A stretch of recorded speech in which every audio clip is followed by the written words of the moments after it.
Hello to all, class 12th। आज हम शुरू करेंगे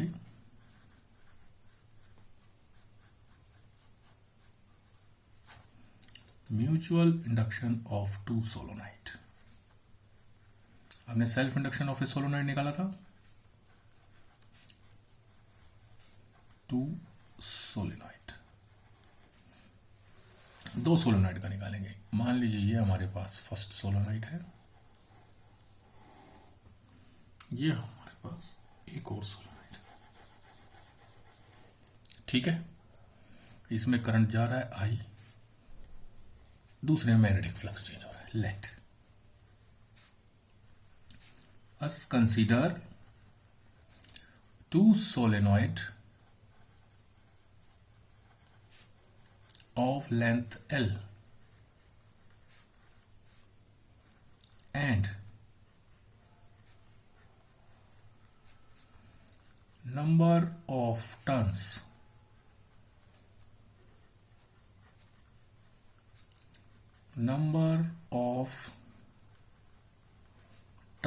per unit length।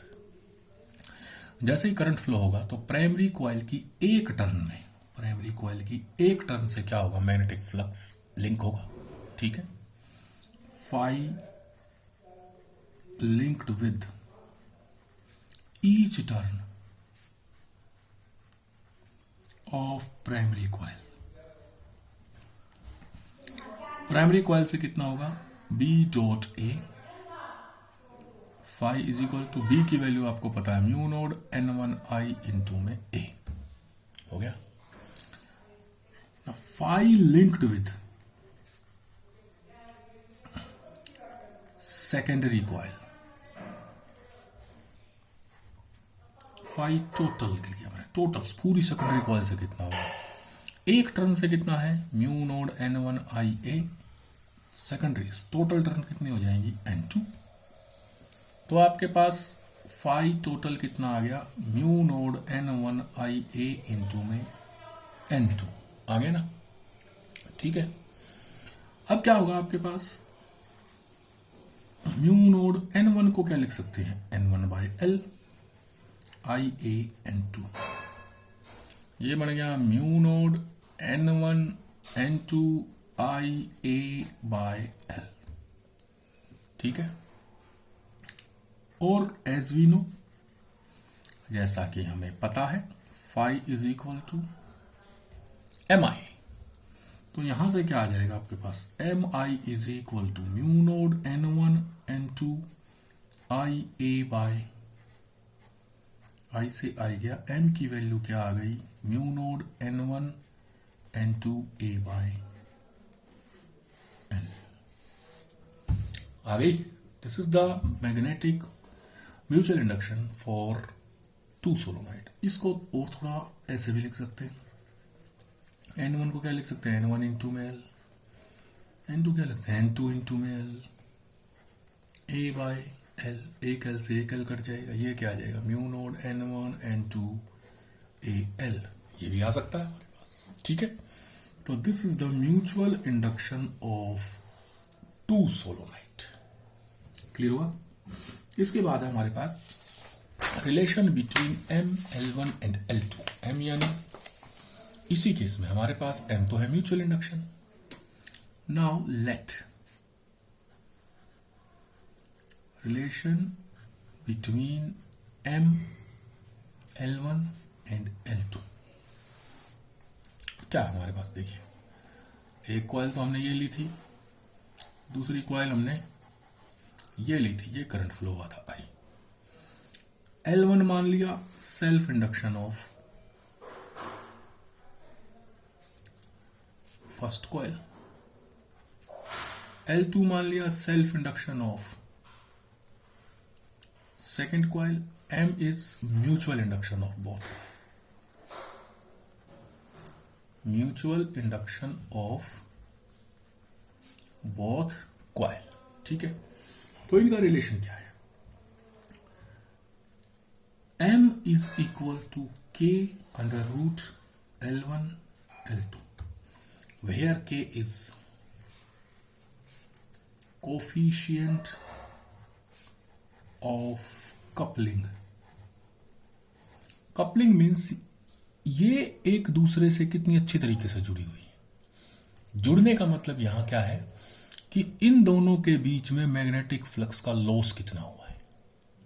जैसे मान लीजिए फर्स्ट के साथ कितना मैग्नेटिक फ्लक्स जुड़ा हुआ है, 20 वेबर, तो सेकंड के साथ भी 20 वेबर जुड़ा है, या 18 या 19 या 20 या 17 या 15 या 16, वो है कोफिशिएंट ऑफ कपलिंग, वो वैल्यू है हमारी। ठीक है। नाउ अगर हमारे पास क्या है, कोफिशिएंट ऑफ कपलिंग के का फॉर्मूला क्या है हमारे पास, magnetic flux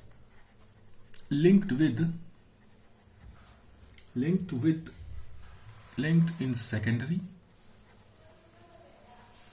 upon magnetic flux linked in primary. ठीक है। और के की वैल्यू होती है 0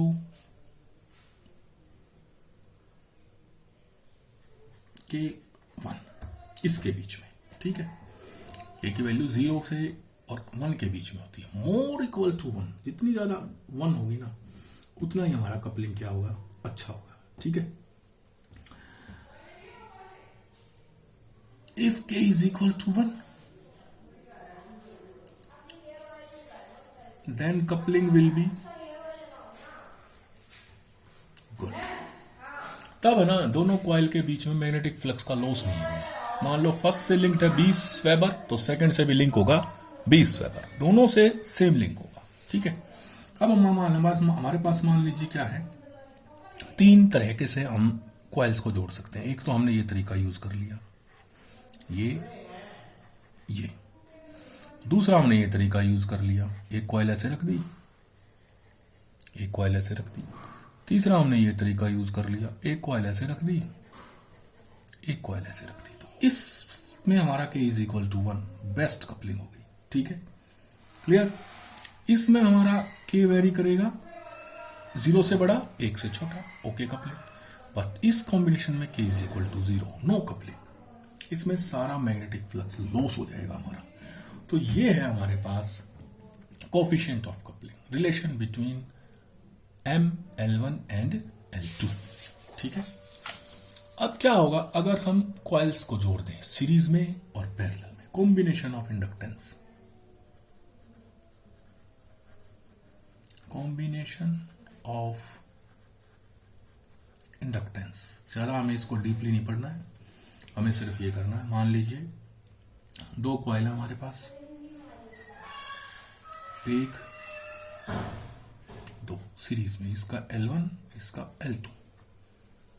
if 2 coils are in series then L series will be equal to L1 plus L2। ठीक है। इफ इन पैरेलल,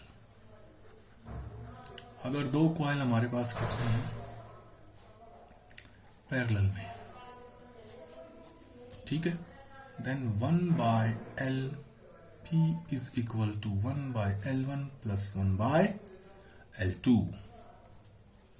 तब हमारे पास क्या आ जाएगा, 1 by L1 plus 1 by L2। This will be our combination of inductance। Now our topic is AC generator।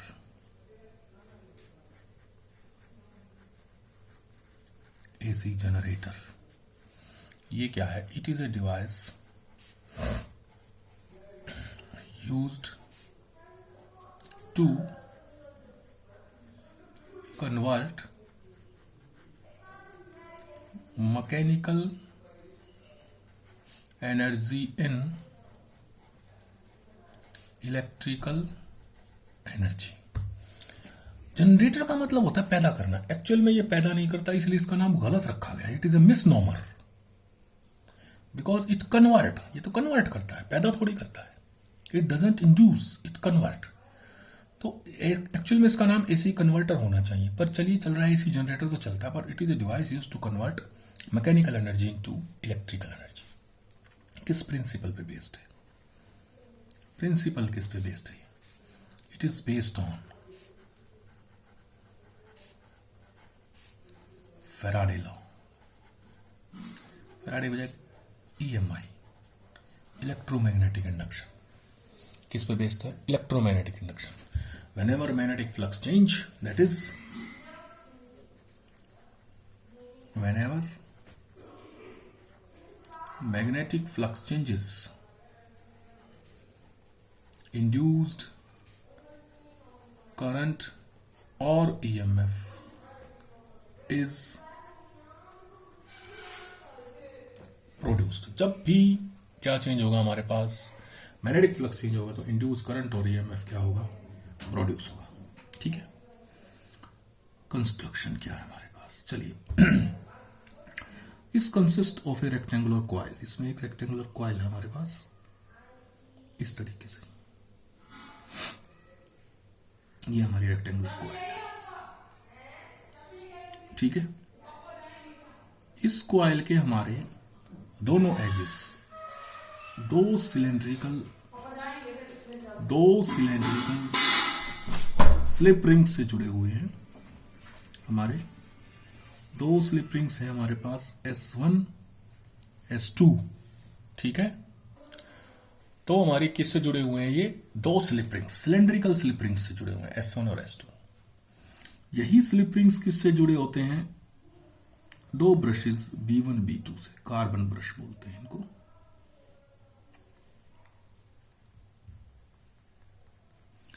आपको ये ध्यान रखना है, जब हमारी ये coil A B C D घूमेगी तो स्लिप रिंग्स तो घूमेंगे, लेकिन ये ब्रश B1 और B2 अपनी जगह पे रहेंगे. ये नहीं घूमेंगे कॉइल के साथ, ये कॉइल के साथ रोटेट नहीं करेंगे.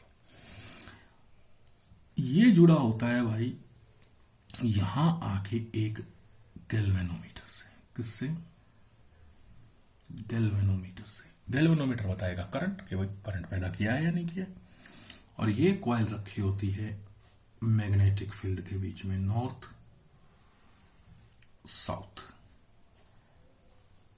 ठीक है. और आपको पता है जनरेटर में क्या होता है, हमारे पास एक हैंडल होता है जो बीचे बीच ऐसे होता है. ये हमारा क्या है, वैसे बनाने की जरूरत नहीं है, पेपर में मत बनाना या कॉपी में भी मत बनाना, लेकिन फिर भी वैसे ये हमारा हैंडल जो क्या करता है, इस कॉइल को रोटेट करता है. ये है हमारा before half rotation. Before half rotation, half rotation से पहले यहां बनाएंगे फिगर आफ्टर हाफ रोटेशन का. आपको दोनों बनाने हैं पेपर में भी. After half rotation. तो कंस्ट्रक्शन में क्या है? Armature coil ABCD made up of copper, slip rings S1 S2, carbon brushes B1 and B2, handle और मैग्नेट क्या प्रोवाइड करने के लिए? मैग्नेटिक फील्ड प्रोवाइड करने के लिए. This is construction of AC generator. Working करेंगे आप.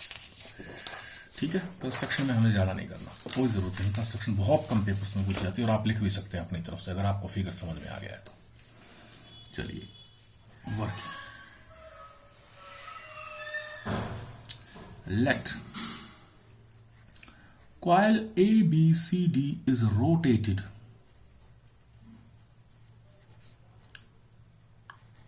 by the help of handle such that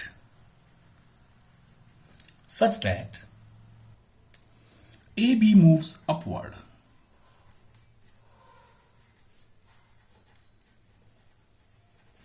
and CD moves downward. क्या हुआ?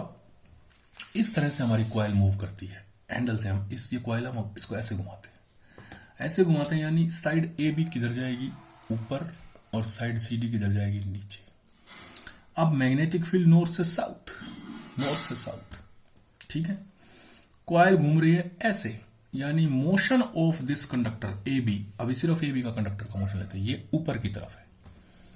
तो मैग्नेटिक फील्ड में कोई कंडक्टर मूव कर रहा है तो उसमें इंड्यूस करंट प्रोड्यूस होगा. इंड्यूस करंट की डायरेक्शन कौन देता है? फ्लेमिंग राइट हैंड रूल में father mother child, father F force की बजाय होता है मोशन ऑफ कंडक्टर, है ना। ए बी किस तरफ मूव कर रहा है, अपवर्ड, कोई दिक्कत नहीं है। ए बी मूव अपवर्ड तो अंगूठा मेरा ऊपर है। मैग्नेटिक फील्ड नॉर्थ से साउथ होती है, नॉर्थ से साउथ। ये मैग्नेटिक फील्ड की उंगली है, मैंने मैग्नेटिक फील्ड को ऊपर इस तरफ कर दिया, नॉर्थ से साउथ हो गया। देख लीजिए ए बी मूव कर रही है, अपवर्ड कर रही है, मैग्नेटिक फील्ड नॉर्थ से साउथ हो गई है, ये वाली फिंगर। करंट किस तरफ आएगा, A to B. Current will come in the direction of A to B आएगा। सीडी मूव कर रही है डाउनवर्ड, ये लीजिए डाउनवर्ड हो गया। मैग्नेटिक फील्ड वही उस तरफ, उंगली हो गई। करंट किस तरफ, ये उंगली देगी हमारा किस तरफ, सी टू डी।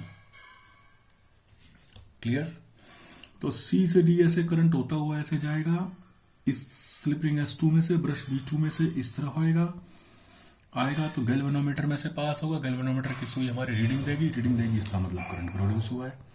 ऐसे जाएगा इस B1 में से और S1 में से होता हुआ ये गया, तो क्लॉकवाइज डायरेक्शन में क्या पैदा हो जाएगा, करंट प्रोड्यूस हो जाएगा। क्लियर। तो coil ABCD rotated by the help of handle such that AB move upward and CD move downward. Then by Faraday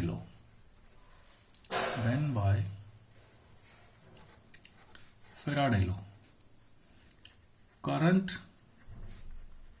in the coil ABCD will be in a direction in clockwise direction, that is in ABCDA direction हो जाएगा। Clear. जब half rotation हो जाएगा, when half rotation complete, ये coil हमारी आधी हो गई। सीडी इस तरफ आएगा, ए बी इस तरफ आएगा। चलिए फटाफट बनाते हैं। ये आ गया हमारा सी डी ए बी आ गया हमारा। क्लियर है। तो अब क्या होगा हमारे पास, मैंने कहा था स्लिप रिंग्स तो घूमेंगे, स्लिप रिंग्स घूमेंगे तो हमारा क्या होगा, ये ए बी वाला स्लिप रिंग जो S1 था हमारा स्लिप रिंग, ये उस तरफ चला गया, ये गया भाई S1 स्प्रिंग, ये आ गया हमारा इस तरफ आ गया S1 स्लिप रिंग। CD वाला स्प्रिंग हमारा S2, ये नीचे ही था, ये तो घूम के आएगा ही आएगा, ये आ गया नीचे CD वाला आ गया घूम के, लेकिन ब्रश नहीं घूमेंगे। B1 इसी तरफ रहेगा, टच तो रहेगा किससे, इससे, लेकिन रहेगा इसी तरफ। ये लो भाई, ये S1, ये B1, ये S2, ये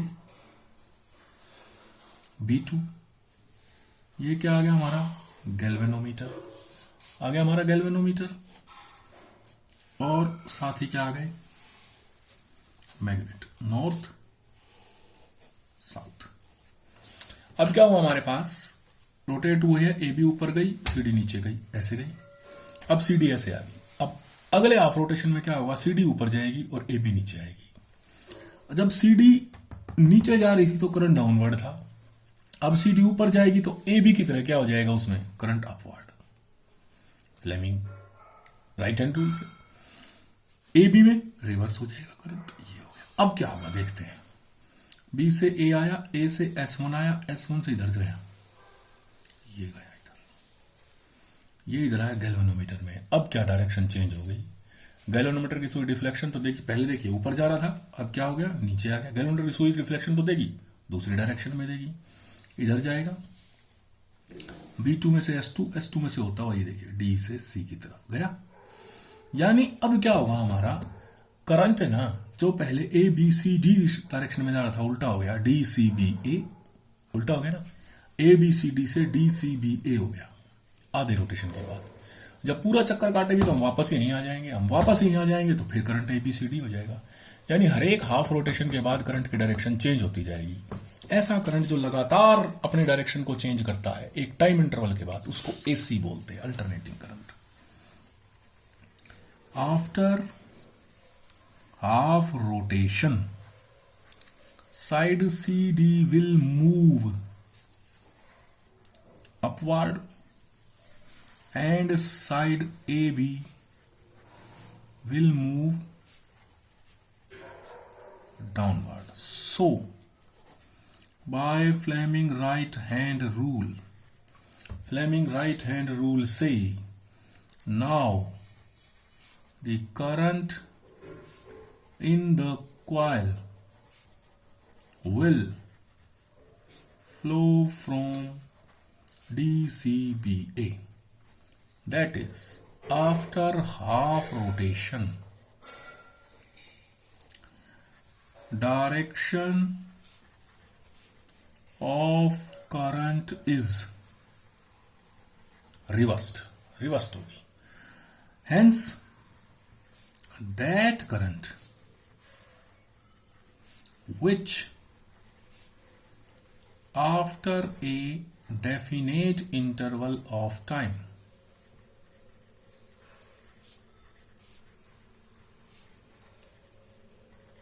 change its direction is called alternating current. वो करंट जो एक डेफिनेट इंटरवल के बाद अपनी डायरेक्शन को चेंज करता है उसको अल्टरनेटिंग करंट कहते हैं. मैथमेटिकली भी हम प्रूव कर सकते हैं. Now phi linked with the coil, phi is equal to b dot a. b dot a को ओपन करते हैं, b a cos of theta. जब गोल गोल घूमते हैं तो हम कहते हैं angular velocity omega is equal to theta by T, है ना. तो theta is equal to omega T, तो ये आ जाएगा phi is equal to B A cos of omega T. For N turns phi is equal to N B A cos of omega T as E is equal to minus K D phi by D T. D by D T, phi की value ये रख दी मैंने, N B A cos of omega T. ठीक है, minus बाहर, N बाहर, B बाहर, ए बाहर, N B A. Cos omega T का डिफरेंशिएशन होगा माइनस साइन ओमेगा टी और ओमेगा टी का इनटू में ओमेगा, तो माइनस माइनस प्लस, ई की वैल्यू आ गई N B A omega sine omega T. This all is a constant N B A omega.